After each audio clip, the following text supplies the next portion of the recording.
आपला कृतज्ञता सोहळा दरवर्षीप्रमाणे कृतज्ञता सोहळा ज्या मातांनी समाजासाठी आयुष्य अर्पण केलं त्या आपल्या सर्वांच्या मातोश्री मासाहेब जिजाऊपासनं तर आता बसलेल्या विमलताई पष्टेपर्यंत ज्यांनी ज्यांनी खास कळगे खाऊन गरिबीमध्ये आमच्यासारखी पोरं निर्माण केली त्या सर्व मातांना माझा नमस्कार। आज कृतज्ञता सोहळ्याबरोबरच आपण एक नवीन सोहळा आयोजित करण्यात आला आहे की निर्धार भिवंडी लोकसभा क्षेत्रातील निर्धार मेळावा। हो, आपल्याला करायचा आहे निर्धार शिक्षणाचा। आपण पाहतोय गरिबांच्या मुलांना हजारो मुलांना शिक्षणाची व्यवस्था नाही आहे। आपल्याला या लोकसभा मतदारसंघातील प्रत्येक विद्यार्थ्याला गुणवत्तेचे शिक्षण मिळालंच पाहिजे हा निर्धार करावायचा आहे। आज आपल्याला करायचा आहे आरोग्याचा निर्धार। गोरगरीब प्रत्येक व्यक्तीला ज्याप्रमाणे श्रीमंत अधिकारी लोक किंवा लोकप्रतिनिधी जशा आरोग्य सुविधा घेतात तशा प्रकारचा लाभ आपल्या प्रत्येक व्यक्तीला मिळाला पाहिजे याचा निर्धार करावायचा आहे। आपल्याला निर्धार करावायचा आहे महिला सक्षमीकरणाचा। प्रत्येक महिला ही आपल्या पुरुषाबरोबरच खांद्याच्या खांदा लावून तिने काम केलं पाहिजे। ज्याप्रमाणे आता आपण मंचावर बघतोय का एका बाजूला डेप्युटी कलेक्टर साहेब बसले तर एका बाजूला IIT झालेली आपली समृद्धी बसलेली आहे। त्याप्रमाणे प्रत्येक ताई आपली व्यवस्थित रोजगाराला लागली पाहिजे हे आपल्याला बघायचं आहे। मग अगदी घर बसल्या तिला मुलांचं शिक्षण सांभाळून घरची कामं सांभाळून जो रोजगार तिला देता येईल उदाहरणार्थ साबण बनवणे अगरबत्ती बनवणे शॅम्पू बनवण्यापासून जो व्यवसाय ती सांगेल तो व्यवसायाचं ट्रेनिंग देऊन तिला आपल्याला तयार करायचं आहे। त्याचबरोबर आपल्याला करायचं आहे का युवकांची बेरोजगारी आज मोठा प्रश्न आपल्याकडे उभा आहे का युवकांकडे घरोघरी पोरं शिकलेली विद्यार्थी आहेत परंतु ही बेरोजगारी संपवण्याचा निर्धार करायचा आहे आपल्याला जिजाऊला। येत्या एका वर्षामध्ये कोकणच्या 5 जिल्ह्यामधून किमान 5000 विद्यार्थ्यांना सरकारी नोकरी लागली पाहिजे हा निर्धार करायचा आहे आपल्याला आज। आणि का मिळू शकत नाही आपल्या संस्थेच्या 45 अभ्यासिका आहेत। प्रत्येक 30 पोलीस अकॅडमी 30 ठिकाणी गट क आणि ड चे ट्रेनिंग क्लासेस आहेत की जेणेकरून आपल्याला आपला विद्यार्थी घडलाच पाहिजे। आता माझ्यानंतर वक्तव्य करणार आहेत मोहिनी भारमलच्या सासूबाई का ज्या कशा परिस्थितीमध्ये विद्यार्थी शिकला। मगाशी डेप्युटी कलेक्टर साहेबांना वेळ कमी होता नाही तर त्यांनीही सांगितलं असतं कशा प्रकारे शिक्षण घेतलं। आज कुठेही कोणाला काळजी करण्याचं कारण नाही का बाबा अंथरूण पाहून पाय पसरा असं कुठल्याही मायमाऊलींनी किंवा वडीलधाऱ्यांनी आता विद्यार्थ्यांना सांगण्याची गरज नाही। जेवढे पाय पसरायची विद्यार्थ्याची ताकद असेल तेवढे अंथरूण उपलब्ध करून देण्याची जबाबदारी आपली आहे। तो निर्धार करण्याचा आजचा दिवस आहे। आज आपण पाहतोय महागाई प्रचंड वाढलेली आहे। ज्यांच्यावर आपण विश्वास ठेवतो ते आपल्या विश्वासाला तडा लावत आहेत।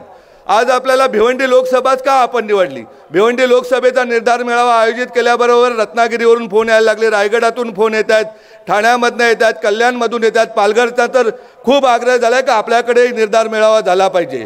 का लोकांना असं वाटतं का आज आपल्याला पर्याय म्हणून जिजाऊकडे का लोक बघतायत त्याला कारण आहे दादांनो तायांनो मायमाऊलींनो का गेली 15 वर्ष एक शेतकऱ्याचा मुलगा ST कंडक्टरचा मुलगा निलेश सांबरे आपल्याशी बोलतोय त्यांनी 15 वर्षामध्ये ठरवलं का आपल्याला आपल्या भागाचा विकास करायचा आहे आपला विद्यार्थी शिकवायचा आहे शिकून त्याला चांगल्या प्रकारची नोकरी मिळाली पाहिजे। आणि या जिल्ह्यातील नव्हे तर कोकणाच्या 5 जिल्ह्यातील कुठलाही रुग्ण उपचाराशिवाय दगावता कामा नये आणि या नुसत्या निवडणुकीपुरती येणारे आश्वासन नाही तर ठोस काम करण्याचं काम आपली जिजाऊ करते का आपल्या संस्थेचं महाराष्ट्रात नव्हे देशातील कुठल्याही पक्षाचे रुग्णालय नसेल असं आपलं सशस्त्र रुग्णालय आहे। कुठल्याही संस्थेचं नसेल संस्था असतात आपल्याकडे आपल्या नावाने दुकान मांडून कोट्यावधी रुपये जमा करणारे उद्या एखादं रुग्णालय करायचं झालं 10 कोटीचं तर त्याच्या नावाने 100 कोटी रुपये समाजाकडून वर्गण्या घेणारे आपण बघितलेले आहेत। परंतु जे कष्टाचे पैसे येतात त्या कष्टाच्या पैशाचा उपयोग हा माझ्या समाजाच्या आरोग्यासाठी झाला पाहिजे। अगदी NICU पासून तर कॅन्सरपर्यंत आज येतानाच बाबांनी गंमत सांगितली का आज आपल्या हॉस्पिटलमध्ये 8 किलो वजनाची गाठ एका रुग्णाच्या पोटातून काढली ती कॅन्सरची। त्याच्याबरोबर जे आले होते ते पार पळून गेले फॉर्म भरले का उद्या हा रुग्ण मिळाला तर पण परमेश्वर किंवा आपल्या सगळ्यांच्या आशीर्वादाने तो रुग्ण एकदम सुखरूप आहे। आज येताना दुसरी एक गोष्ट सांगितली भिवंडी तालुक्यातल्या भारोडी गावचे एक नागरिक होते आमच्याकडे एक ॲडव्होकेट मॅडम होत्या त्या मॅडमचे सख्खे मामा 8-8.5 तास त्यांच्या ऑपरेशनचे लागले. दादांनो, आज लीलावती सांगा, बॉम्बे सांगा, टाटा सांगा, या सगळ्या हॉस्पिटलला ज्या सोयी सवलती आहेत त्या आपल्या जिजाऊच्या रुग्णालयामध्ये आहेत आणि त्या रुग्णालयाचा लाभ आपल्याला आम्हाला सर्वांना घ्यायचा. आणि या सर्व सोयी कष्टानं आलेल्या पैशातूनच होत असतात. नाही तर आपल्याकडे भिवंडी लोकसभा क्षेत्रात सांगायचं गेलं तर कुठलाही महोत्सव असो, कुठलाही कार्यक्रम असो, कुठलाही समाजाचा कार्यक्रम असो, त्याच्या नावाने कुठेतरी गोडाऊनमधून दादागिरी करून पैसे घेतले जातात. कुठल्या तरी पुढाऱ्याचा फोटो लावण्यासाठी तो मोठ्या प्रमाणात खंडण्या वसूल करून त्या मंडळाला देत असतो. तशा प्रकारची आपली जिजाऊ नाही. जिचं नावच जिजाऊ आहे, जिने वास्तव्य या शहापुरात केलेलं आहे, त्या जिजाऊच्या कुठेही अंगाला डाग लागणार नाही. ही जबाबदारी आपली आहे. आज आपल्याला निर्धार करायचा आहे. मला खूपसे लोक प्रत्येक तालुक्यामध्ये मीटिंग घेत असताना भिवंडी लोकसभा क्षेत्रात सांगतात, आपण निवडणुकीला उभे राहायला पाहिजेत, आपण निवडणुकीला उभे राहिले पाहिजेत. त्याच गोष्टीचा आज विवंचना करण्यासाठी मी आपल्यासमोर उभा आहे. निवडणुका तर मी अनेक वेळा पत्रकारांना सांगत असतो. मागच्याच मला वाटतं महिन्यापूर्वी शहापूर येथे एक मीटिंग झाली, प्रेस कॉन्फरन्स झाली. कारण निवडणुका हा आमचा धंदा नाही, आमचा व्यवसाय आहे आणि व्यवसायातून आलेल्या कष्टाच्या पैशातून आमचा समाज उभा राहिला पाहिजे. जो मुंबईच्या बाजूला समाज आहे, 5 जिल्हे, आजही आम्ही हॉटेलमध्ये काम करणारा वेटर, आम्ही गाडी चालवणारा ड्रायव्हर, आम्ही घरात घरकाम करणारी बाई, आम्ही घरात जेवण बनवणारी बाई, आम्ही हे चित्र सगळं आम्हाला बदलायचं आहे आणि त्यासाठी जिजाऊ काम करते. परंतु जेव्हा जेव्हा या देशामध्ये अनाचार चालू होतो, अंधाधुंद चालू होतो, त्यावेळेस आपल्याला काही निर्णय घ्यावे लागतात बंधू भगिनींनो. तर त्याला विलाज असतो, पट्टा असतो. आपण सांगतो का राजकारण हे घाणेरडं क्षेत्र आहे आणि भिवंडी लोकसभा तर आपल्याला सर्वांना माहितीच आहे. मी परवाच येत असताना 2 तरुण पडघ्यामधून माझ्या गाडीत बसले. येताना ते मला दाखवतात, ही या पाटीलची साईड, एवढ्या मोठ्या उपनेत्यांचा भाऊ आहे, ती बंद पाडली. त्याच्या पुढे आल्यानंतर दाखवली वडवलीजवळ फाटा आहे, तिथे काही एका गुजराती माणसाची साईड, ती बंद केली. त्याच्या पुढे आल्यानंतर राईट साईडला साईड दाखवली की शेतकऱ्याची साईड, ही बंद केली. जेव्हा राजकारणी मंडळी राजकारण सोडून, राजकारण हे समाजसेवेचे साधन हे समजून फक्त आणि फक्त पैसे कमावण्याचं किंवा दादागिरी करून गाव गुंडाप्रमाणे जर दादागिरी करून लोकांना जर त्रास देत असतील तर जिजाऊला राजकारणात उतरावं लागेल. दादांनो, जेव्हा जेव्हा अनाचार झाला, जेव्हा जेव्हा समाजावर संकट आलं, तेव्हा प्रभू रामाला जन्म घ्यावा लागला. तेव्हा छत्रपती शिवाजी महाराजांना जन्म घ्यायला लावला, डॉक्टर बाबासाहेब आंबेडकरांना जन्म घ्यावा लागला. आपण तेवढे मोठे नाही आहेत, परंतु एक शेतकऱ्याचा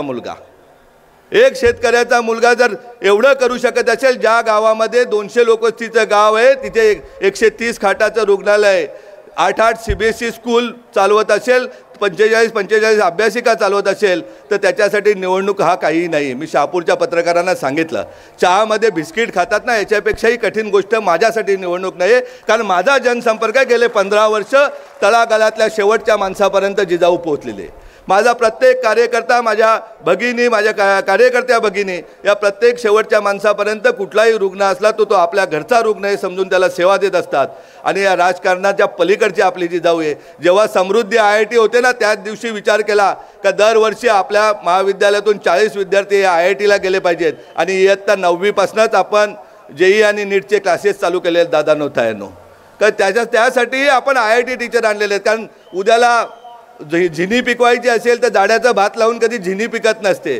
झिनी पिकवायची असेल तर झिनीच लागते. त्या दृष्टीने आपण IIT टीचर आणलेले आहेत. आणि मी नक्कीच सांगतोय तुम्हाला का पुढच्या काही वर्षांतर किमान दरवर्षी 40 विद्यार्थी IITलाच जातील, किमान 40 विद्यार्थी गव्हर्नमेंट मेडिकल कॉलेजलाच जातील, MBBSसाठी जातील, 40 विद्यार्थी नागनाथसारखे अधिकारी होतील आणि 40 विद्यार्थी आपल्याला न्यायव्यवस्थेमध्ये जातील. अशा प्रकारची व्यवस्था आपण निर्माण केलेली आहे. दादांनो, आपण भिवंडी तालुका लोकसभा सांगितलं तर फक्त आणि फक्त काय केलं आपल्या लोकप्रतिनिधींनी? जाब विचारू नये का आपण? किती रेल्वे गाड्या वाढल्या? या वाशिमच्या एका ताईंनी मला पत्र सांगितलं होतं, मी माननीय मुख्यमंत्री महोदयांना पत्र दिलं होतं का 1-1, 1.5 तासाने संध्याकाळी गाड्या येत आहेत. किती लोकप्रतिनिधी प्रयत्न केला. अख्ख्या देशामध्ये रेल्वे स्टेशन सुशोभीकरणाचं काम आहे. आपल्या भिवंडी लोकसभेमध्ये किती सुशोभीकरणाची रेल्वेची कामं सुरू आहेत. भिवंडीच्या शहरातल्या लूम्सची अवस्था काय आहे, भिवंडीमधले बेरोजगारीचा विषय किती महत्त्वाचा आहे, भिवंडीमध्ये शेतकऱ्यांच्या जमिनी विकताना त्यांना त्रास देण्याचा सुरू आहे, तो त्रास कोण संपवणार? ते भिवंडीमध्ये आलेली टोरेंटोची विजेचा त्रास कोण संपवणार? कुठे गेले आपले कल्याण स्मार्ट सिटी आणि भिवंडी स्मार्ट सिटी? बंधूंनो, भगिनींनो, जेव्हा भिवंडीमध्ये फिरतोय ना तर पायपांवरनं चालत जायला लागतं. त्याच्यावरून आमच्या मायमाऊली चालत जातात दररोज. अगदी पोटातल्या बाळासहितही ताया जात आहेत, वृद्ध आजोबा जातात, आजी जातात. कुठे आहे आमचा विकास? शोधायचा का विकास आपण? आता शोधण्यापेक्षा 2024ची निवडणूक समोर आलेले, सामोरं जाऊया आपण. काय होईल ते जाईल. मी तर अगदी संध्याकाळचा टाईम आहे, लक्ष्मीचा टाईम आहे. या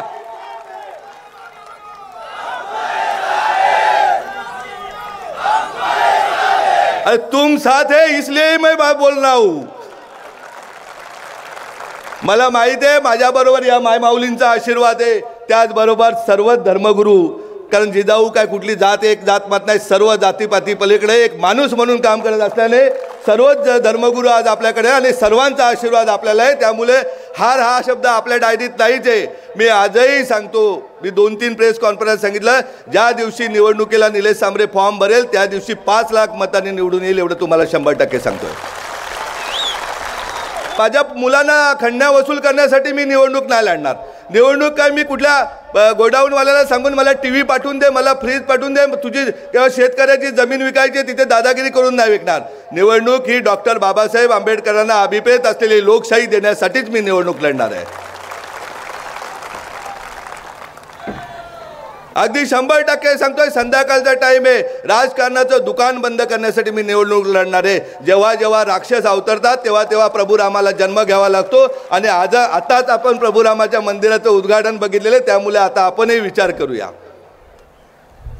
ही दहशत थांबवायची आहे तर कोणाच्या तरी घरी शिवाजी जन्माला आलाच पाहिजे. नाही तर आपण बघतोय अनेक शिवाजींना आपण शिवाजी समजून त्यांच्या मागे लागतो आणि निवडणुकीच्या 4-8 दिवस अगोदर ते कुठेतरी गायब होतात, ते आपल्याला दिसतच नाही. हे सगळं बंद करायचे असेल तर तुम्हाला सांगतोय ताठ मानेने.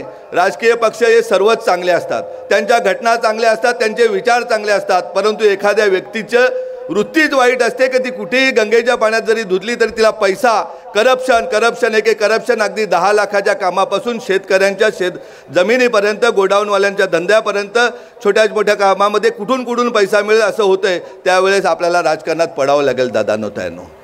आणि पडून आपल्याला काय राजकारण असते, काय सत्ता असते, जी बाबासाहेबांना अभिप्रेत असलेली सत्ता, शिवराज्य, रामराज्य आपल्याला आणण्यासाठी आपल्याला आम्हाला एकत्रितपणे काम करायचे. त्यासाठी मी एकटा लढू शकत नाही. मी तर सांगतोय माझा प्रत्येक मतदार, प्रत्येक कार्यकर्ता हा खासदार असेल. त्यामुळे तुम्हालाही कामाला लागायचे दादांनो ताईंनो. जर मी स्वतःच्या कष्टाच्या पैशाच्या कमाईतून जर माझं स्वप्न आहे का कोकणच्या 5 जिल्ह्यामध्ये रुग्णालय उभी करायची, प्रत्येक तालुक्यामध्ये एक CBSE स्कूल करायची, अगदी भिवंडी लोकसभा क्षेत्रामध्ये 10 CBSE आपल्याला उभा करायचे, आता 2 आहेत, आणखीन 8 आपल्याला उभ्या करायचे. गरिबांचे मुलंही चांगल्या प्रकारे शिकली पाहिजेत, त्यांनीही स्वप्न पाहिली पाहिजेत आणि त्यांच्या स्वप्नपूर्ततेसाठी आपण लढलो पाहिजे. तर तुम्हीही साथ दिली पाहिजे. तुम्ही जर साथ दिली तरच मला निवडणूक शक्य आहे. तुम्ही सर्वांनी नुसत्या काय आमच्या मंचावरील मंडळींचे आशीर्वाद आणि मी माझी बडबड याच्यावर नाही, महत्त्वाची गरज आहे तुमची. तुम्ही जर तनामनाने माझ्याबरोबर राहिले, आपल्याला धनाची गरज नाही कारण आपण त्या धनाच्या विरोधात आहोत. त्यामुळे तनामनाने तुम्ही बरोबर राहिले, पूर्ण ताकदीनिशी ज्याप्रमाणे आजचा कार्यक्रम तुम्ही सक्सेस केला त्याप्रमाणे प्रत्येकाने विचार केला पाहिजे का मला खासदार व्हायचं. प्रत्येकाने ठरवलं, प्रत्येक ताईने ठरवलं, प्रत्येक दादाने ठरवलं, तर मला वाटत नाही कुठलीही गोष्ट अशक्य आहे.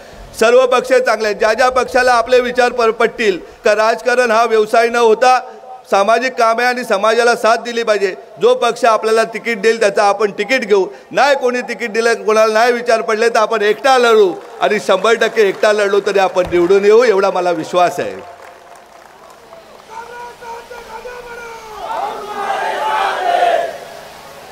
आप साथ में रहेंगे तो हम आगे जाएंगे और आपको ही साथ में लेके जाएंगे, इतना शब्द आपको देता हूँ. पुढे 10 ते 12 दिवसामध्ये आपण पालघर लोकसभेचा एक मेळावा घेणार आहेत. त्यानंतर बघूया कल्याण आणि ठाणा आणि शेवटचा मेळावा आचारसंहितेच्या अगोदर आपला रत्नागिरी असेल. ज्या वेळेस अनित्य माजेल त्या वेळेस आपल्याला आम्हाला प्रत्येकाला घराघरामध्ये शिवाजी जन्माला घालावं लागेल, जिजाऊ जन्माला घालावं लागेल, एवढं सांगतो आणि मी थांबतो. जय हिंद.